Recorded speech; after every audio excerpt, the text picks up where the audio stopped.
Hoje temos uma palavra para a sua vida que se encontra em 1 Tessalonicenses, capítulo 4, versículo 13 a seguir, que diz: Não quero, porém, irmãos, que sejais ignorantes acerca dos que já dormem, ou seja, dos que já morreram, para que não vos entristeçais como os demais que não têm esperança. Porque se cremos que Jesus morreu e ressuscitou, assim também aos que em Jesus dormem, Deus os tornará a trazer com ele. Versículo 15: Dizemos-vos, pois, isto pela palavra do Senhor, que nós, os que ficarmos vivos para a vinda do Senhor, não precederemos aos que dormem.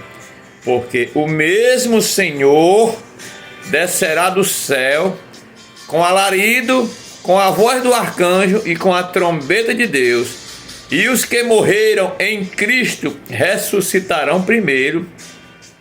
Depois nós, os que ficarmos vivos, seremos arrebatados juntamente com eles nas nuvens, a encontrar o Senhor nos ares, e assim estaremos para sempre com o Senhor. Portanto, consolai-vos uns aos outros com estas palavras. Amados e queridos irmãos, eu gostaria de falar hoje de coisas que é concernente à nossa vida após a morte. Nós sabemos que a nossa vida neste mundo é breve. Nossa vida passa depressa e nós voamos. É como uma sombra, como uma nuvem. Nós hoje estamos vivos, amanhã não saberemos o que será de nós. Então, irmãos, você já sabe para onde é que você vai quando você partir daqui. Você já sabe que alguém te aguarda, que alguém te espera. Você já tem um endereço certo. Eu bem sei que talvez você more na sua casa própria, não paga aluguel, comprou sua casa e você pensa assim: vou ficar aqui para sempre. Mas saiba que no momento em que a gente fecha os olhos e morre, nós não ficaremos mais. O nosso endereço último não é esse. Nós não iremos permanecer em nossas casas. Quando nós fechar os olhos, nós teremos que desencarnar. O apóstolo Paulo, é esse mesmo que eu acabei de ler, ele também fala em 2 Coríntios capítulo 5, ele fala que nós, capítulo 5, porque sabemos que se a nossa casa terrestre, deste tabernáculo, ou seja, este nosso corpo, for desfeita com a morte, né? Temos de Deus um edifício, uma casa não feita por mãos, mas uma casa no céu. Ou seja, nós temos projetado por Deus um novo corpo. O nosso corpo é espiritual. Deus já formou para nós esse edifício eterno, que quando nós desencarnarmos aqui, nós subiremos e receberemos esse corpo incorruptível e seremos como o Senhor, teremos um corpo incorruptível. Então, amados irmãos, nós precisamos estar firmes nesta palavra, confiando que Jesus Cristo prometeu. Ele diz no capítulo 14 de João: Não se turbem os vossos corações, credes em Deus, crede também em mim. Na casa de meu Pai, diz, há muitas moradas. Se assim não fosse, eu vos teria dito, pois eu vou preparar-vos lugar. E quando eu for e vos tiver preparado lugar, voltarei e levarei vocês para mim mesmo, para que aonde eu estiver, estejais vós também. Então, amados irmãos, confessando o nome de Jesus como nosso único e suficiente Salvador, vivendo os preceitos, procurando agradar aquele que deu a vida por nós, as nossas vidas precisam ser agradável ao Senhor. Ontem mesmo na igreja um irmão pregou no capítulo 1 de Efésios uma palavra muito rica, que o próprio Deus, ele nos torna agradável a si no amado. Veja aí 1 capítulo de Efésios, Efésios 1, versículo de número 5 e 6, vai dizer assim: Ele nos predestinou para filhos de adoção por Jesus Cristo, para si mesmo, filho para si mesmo, segundo o beneplácito da sua vontade, ou segundo a sua boa vontade, para louvor e glória da sua graça. A salvação nossa é a graça do Senhor em nossas vidas. Para louvor e glória da sua graça, pela qual nos fez agradáveis a si, através de Jesus. Através de Jesus, nós seremos agradáveis a Deus. Deus se agrada de nós por meio de seu Filho Jesus Cristo, que nos comprou, nos lavou, né? Se nós não tivermos quem naquele dia nos justifique, ninguém consegue, irmão. Os 10 mandamentos se desdobram em 613 preceitos, que nós seres humanos vamos cair uma hora ou outra, de um jeito ou de outro, você peca e eu, somos pecadores. Mas agora somos pecadores remidos, porque nós temos Jesus Cristo, o nosso justificador, para que quando nós partirmos daqui, tem quem nos receba nas mansões celestiais e diga: eis aqui o reino, filho, que o Pai tem preparado para vós desde a fundação do mundo. Vinde, bendisse meu Pai, recebeu o reino que o Pai tem preparado para vós desde a fundação do mundo. O Senhor tem preparado um reino para os seus, para aquele que Ele mesmo tornou agradável a si, através de Jesus Cristo. Nós só poderemos ser agradável à vista de Deus, que é Deus santo, Deus justo, Deus puro, Deus fiel, que não tem nenhuma mácula, nenhum tipo de engano, fingimento, falsidade, malícia. Nós só poderemos ser agradáveis a Deus por meio de Jesus Cristo, pela pessoa bendita de Jesus Cristo. Quando Jesus olhar para você e para mim, Ele vai ver o rosto do seu Filho, porque Ele nos consagrou como filhos. Nós iremos herdar junto com Cristo, seremos herdeiros juntamente com Ele de todas as coisas, né? São palavras, irmão, maravilhosas. Vamos ver aqui Romanos, capítulo de número 5. É muito maravilhosa a palavra de Deus, é muito confortante, pois sabemos que somos pecadores, não temos mérito, a salvação é pela graça. Efésios 2:28 diz: pela graça sois salvos, por meio da fé. Isso não vem de vós, meus irmãos. É um dom especial de Deus. É uma dádiva do céu. É um dom especial de Deus. Não é pelas obras, para que ninguém se glorie. Não é porque você dá esmola, não é porque você é bom, mas é porque Deus fez por nós. Romanos capítulo 5, do versículo 1 a seguir, ó. Sendo, pois, justificados pela fé, seremos justificados pela fé. Não somos justos, mas nossos pecados serão justificados. As nossas vestes serão lavadas pelo sangue do Cordeiro de Deus. Sendo, pois, justificado pela fé, temos paz com Deus por nosso Senhor Jesus Cristo, pelo qual também temos entrada pela fé a esta graça. É pela fé que nós alcançamos essa graça, na qual estamos firmes e nos gloriamos na esperança da glória de Deus. E não somente isto, mas também nos gloriamos nas tribulações. Você tem se gloriado, irmão, na tribulação? Sabendo que a tribulação produz o quê? A paciência. E a paciência produz a experiência. E a experiência produz a esperança. E a esperança não traz confusão. Porquanto o amor de Deus foi derramado em nosso coração pelo Espírito Santo que nos foi dado. Deus derramou o seu amor em nossos corações. Jesus Cristo, quando partiu, ele disse: eu não vos deixarei órfão, mas deixarei convosco o Espírito Santo Consolador. O Espírito guia, o Espírito ajuda, o Espírito consola, o Espírito vivifica, o Espírito alegra, o Espírito convence o homem do pecado, da justiça e do juízo. Ele está a nos convencer de que somos carentes, necessitados de ajuda. Nós somos fracos, somos falhos, precisamos continuamente estar nos pés da cruz. Humildemente, Jesus Cristo disse: aquele que vem a mim jamais lançarei fora. Ele tem prazer em salvar. O nosso Senhor Jesus tem prazer em salvar. Ele não deseja lançar ninguém no inferno, mas também ele não vai levar ninguém para o céu à força, algemado de pé e mão. O cara não quer, não deseja, como eu já vi muitos nas mídias sociais, pessoas famosas, pessoas de renome na mídia, na sociedade, dizendo não quer o céu, quer mesmo é o inferno. Não quer o céu, diz assim: deixa a vida me levar, vida leva eu vou de banda, vou de lado, eu vou como eu quero. E diz que lá no inferno é só um foguinho.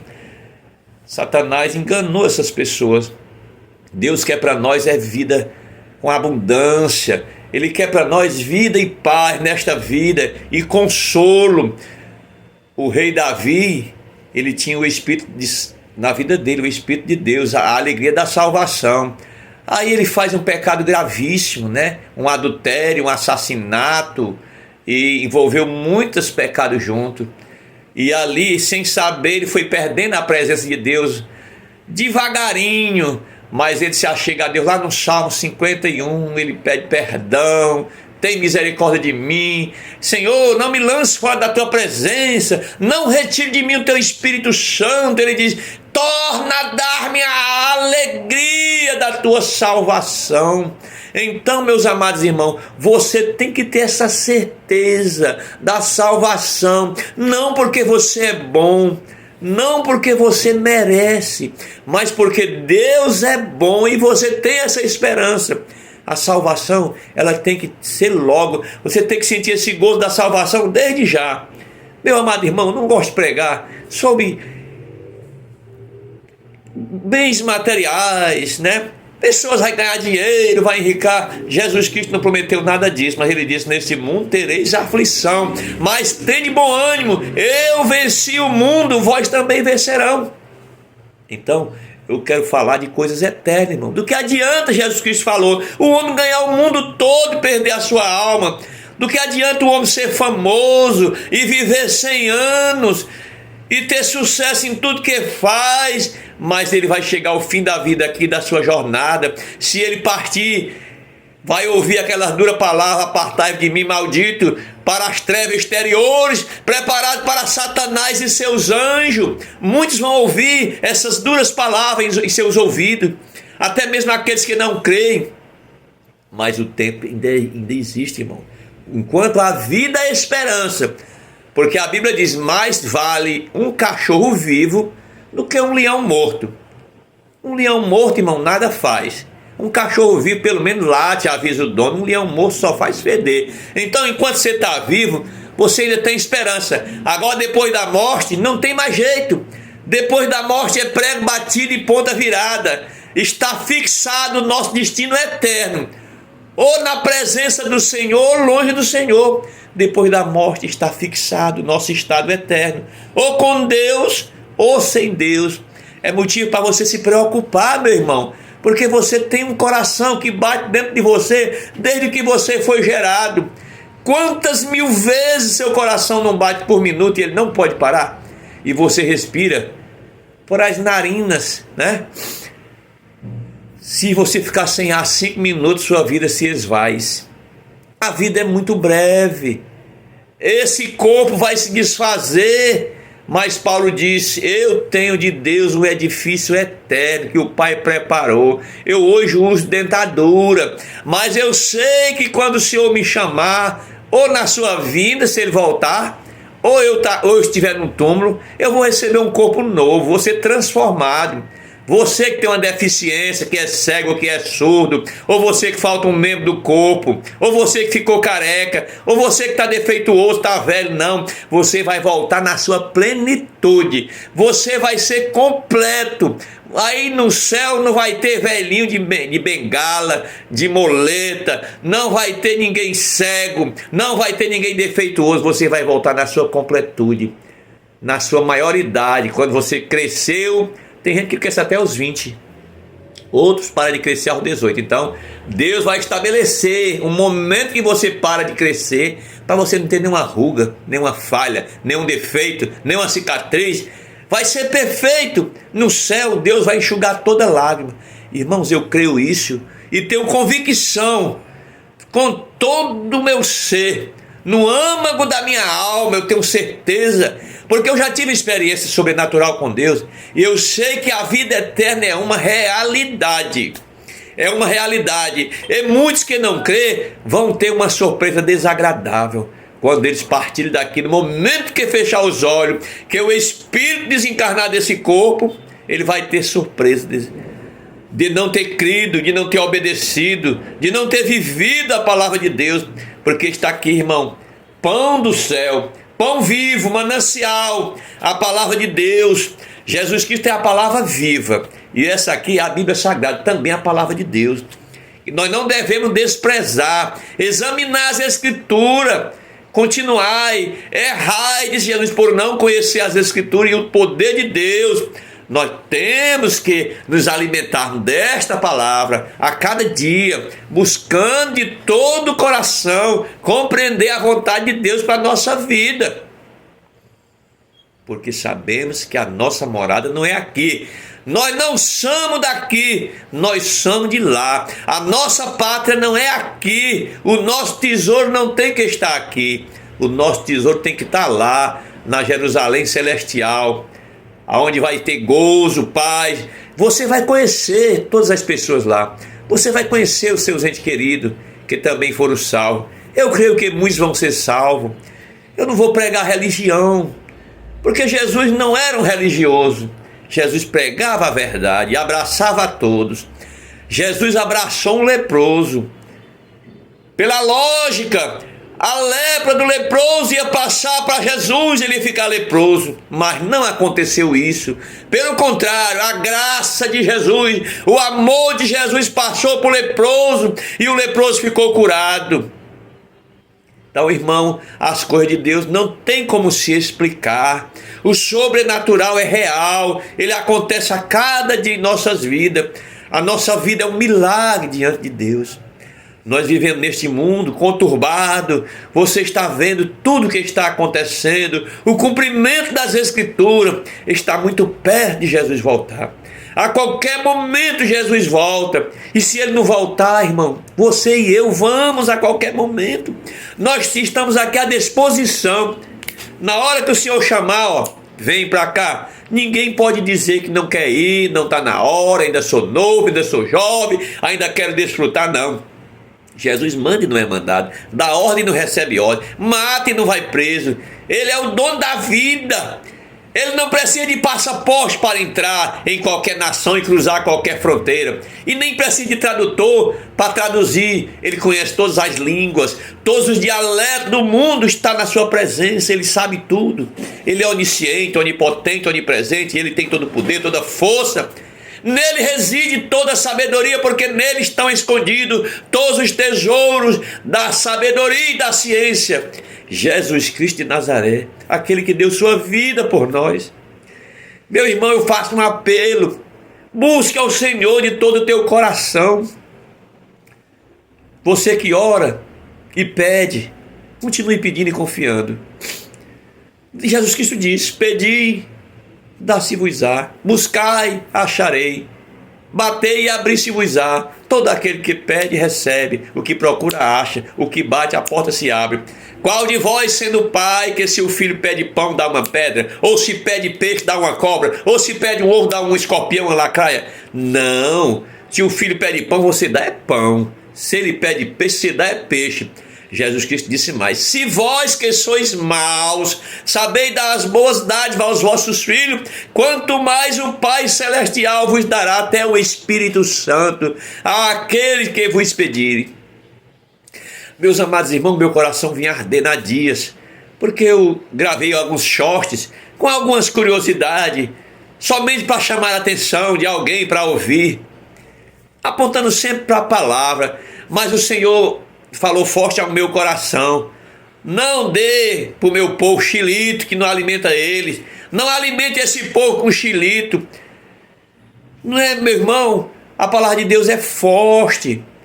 Você já é adulto, precisa comer coisa forte. Você já pode comer feijoada, mocotó, não vai comer só xilito, não. A coisa não é mamão com açúcar, não. Tem que ser a palavra de Deus pesada. Você precisa saber que você tem uma alma que essa alma precisa ser salva, que esse seu espírito clama pela salvação. Não adianta você protelar, deixar para amanhã, para depois. O dia de amanhã não pertence a você. No capítulo 12 de Lucas, Jesus Cristo conta a parábola de um homem produtor que produziu muito no seu campo, muito mais do que os anos anteriores, produziu abundantemente, e ele ficou perplexo e preocupado: o que farei com os meus bens? Como guardarei? Não tenho onde guardar. Aí ele disse: já sei, derribarei meus celeiros antigos e farei celeiros maiores, e vou encher, e vou atupetar tudo, e vai ficar abarrotado de tudo que é tipo de gênero. Ele produziu o seu campo, ele plantava de todo tipo de gênero, de grãos, e ele disse: aí eu vou me deitar e vou falar para minha alma, a alma falando com a alma, e dizendo: alma, descansa, come, bebe, folga, porque tu tem para muitos anos. Ele pensava em viver muitos anos, quem sabe até trocar de mulher, né? Quem sabe até, não sei, ele não pensou em ajudar ninguém, mas pensou única e exclusivamente somente nele. Mas do céu uma voz bradou e disse: louco, esta noite te pedirão a tua alma, e o que tu fez para quem será? Assim é aquele que ajunta para si, é rico, mas para com Deus não é rico, é pobre. Então, meu querido irmão, medite nesta palavra. Busque ao Senhor enquanto se pode achar, invocar o Senhor enquanto está perto. Isaías 55:6. Esta palavra me diz que um dia não vai dar mais tempo. Buscar o Senhor enquanto se pode achar, invocar enquanto está perto. Deixa o homem mau os seus caminhos, busca ao Senhor, se converta. Deus quer perdoar. Não tem nenhum tipo de pecado que Deus não perdoe, se houver convenção. Ai, você odeia, você fez crime de morte, você fez isso, fez aquilo. Todos os pecados diante de Deus são iguais. Se houver verdadeira, genuína convenção, né? O apóstolo Pedro vai dizer em Atos capítulo 3, versículo 19: convertei-vos, arrependei-vos, pois, e convertei-vos, para que sejam apagados os vossos pecados, e venham assim os tempos do refrigério, pela presença do Senhor. O refrigério na nossa alma, só quem pode dar é o Senhor. O ar-condicionado pode refrigerar o seu corpo, a brisa do mar pode refrigerar o seu corpo, mas a sua alma, só quem pode refrigerar é a presença do Senhor. E essa presença só vem mediante o arrependimento genuíno e sincero, e uma conversão verdadeira. Não me diga que alguém que se arrependeu-se e converteu-se e confessou o nome de Jesus, mas que está andando nos mesmos lugares, praticando as mesmas coisas, falando os mesmos palavreados, ouvindo as mesmas piadas, torcendo no mesmo time, defendendo a bandeira de um time, jogando baralho, sinuca, dominó, frequentando as rodas dos amigos. Não, ele precisa de uma mudança. Se não tiver essa mudança radical, eu não digo que ele se converteu. A conversão é inteira, é preciso um arrependimento genuíno e uma conversão e uma transformação. E quem faz isso dentro do homem é o Espírito Santo. Então, amado irmão, arrependei-vos e convertei-vos, para que sejam apagados os vossos pecados e venham assim os tempos do refrigério, pela presença do Senhor. Você tem que ter certeza para onde você vai. Nós temos o Espírito de Deus, nós não somos como os animais. Jesus criou os animais, lá em Gênesis está dizendo, ele disse: haja, todas as coisas Deus criou dizendo assim: haja, ou seja, exista. E ele determinou a fruta, tinha que ter o grão, o caroço para produzir outro, né? A semente. Quando ele foi fazer o homem, ele disse, ele reuniu ali eu creio que reuniu-se o Pai, o Filho e o Espírito Santo na eternidade, e ele disse no plural: façamos o homem a nossa imagem, conforme a nossa semelhança. E as mãos de Deus pegaram e amassaram aquele barro. Então o seu corpo, irmão, você foi feito na perfeição. As digitais de Deus estão em você e em mim. E aí, quando ele terminou de concluir o trabalho, ele assoprou o Espírito de vida. Você tem o Espírito da parte de Deus, e ele vai requerer esse Espírito, porque ele deu. Você e eu, nós temos uma partícula de Deus em nós. Assim como Deus é criador, o homem também é inventor. O homem cria, inventa, porque o homem tem, o ser humano, uma partícula de Deus. Nós temos não sei nem quantos milhares de tipos e espécies de animais. Quer dizer que o gorila, o macaco, mas ninguém vê esse macaco falando, esse gorila falando. Mas o homem está falando, está criando, está inventando, está inovando. Em meio a milhões e milhares de espécies, ninguém é como o ser humano. Nós somos a imagem do nosso Criador. Pai, o Filho e o Espírito Santo, o Deus único e verdadeiro. Então, meu amado irmão, aproxima-te de Jesus. Deus proporcionou um plano de salvação eterna, um propósito de salvar por sua graça. Por meio de Jesus Cristo, nos salvar. Pela morte redentora de Jesus, pelo sangue do Senhor Jesus derramado na cruz, nós fomos salvos. Seremos salvos se mantermos firmes até o fim, não até o meio, até o fim. A nossa confiança, a nossa esperança. O ladrão da cruz não merecia nada. Há quem diga que ele era um bom ladrão. Não era bom ladrão, irmão, não tem ladrão bom. Mas Jesus Cristo estava ali ao lado dele. E ele olha para Jesus e diz: Senhor, lembra-te de mim quando vier na tua glória, no teu reino. Jesus olha para ele e diz: olha, ainda hoje estarás comigo no paraíso. Viu, irmão?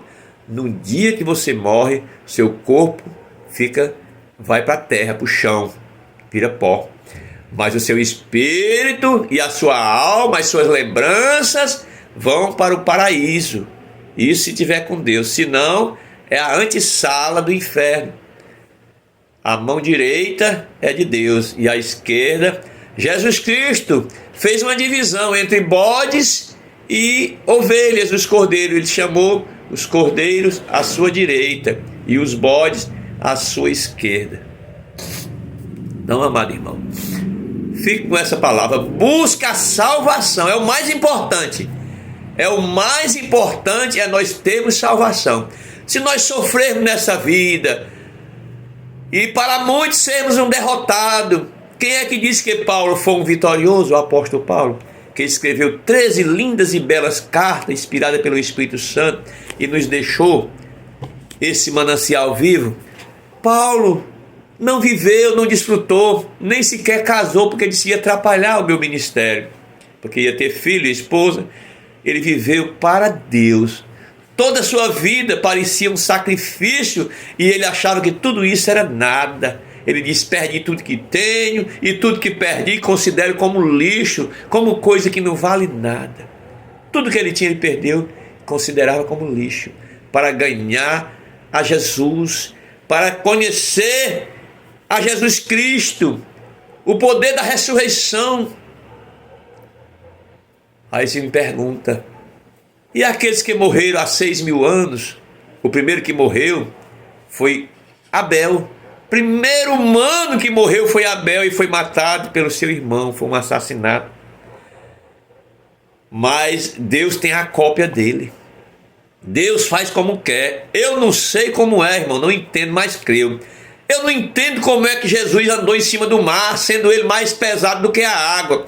Não sei como é que ele disse: Pedro, vai pegar um peixe, e o primeiro peixe que tu pegar vai ter uma moeda, um estarta, uma moeda de ouro na boca do peixe. Aí Pedro joga o anzol em qualquer lugar, sem procurar, sem saber. O que aconteceu? Eu não sei, irmão. Será que Deus deu ordem àquele peixe? Vai procurar uma moeda. O peixe saiu no mar procurando essa moeda. E depois que o peixe achou a moeda de ouro, agora vai procurar o anzol de Pedro. Eu não sei, eu não entendo, mas só sei que aconteceu. Como foi que Jesus estava dormindo e deu ordem ao vento e ao mar, que estava bravio, que estavam as ondas impolutas, que os apóstolos estavam a ponto de ir a pique, o barco afundar e eles morrerem, e eles clamaram ao Senhor, o Senhor vinha dormindo na polpa. Quanto mais o vento dava, mais o Senhor dormia. Parecia que estava balançando para ele dormir mais.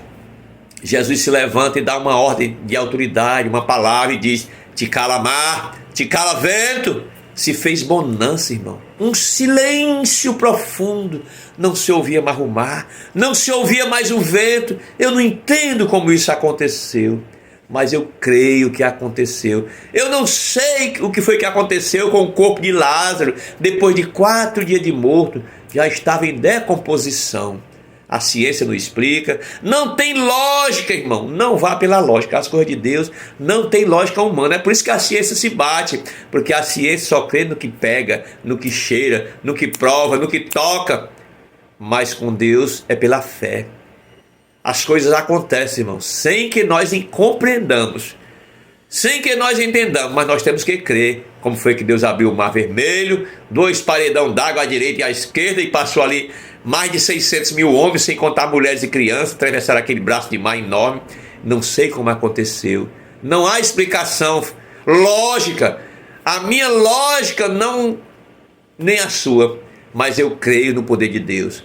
Que Deus faz diferente da lógica humana. A ciência de Deus é maior. Então, amado irmão, creia, busca Jesus para a salvação da sua alma. Você está em perigo.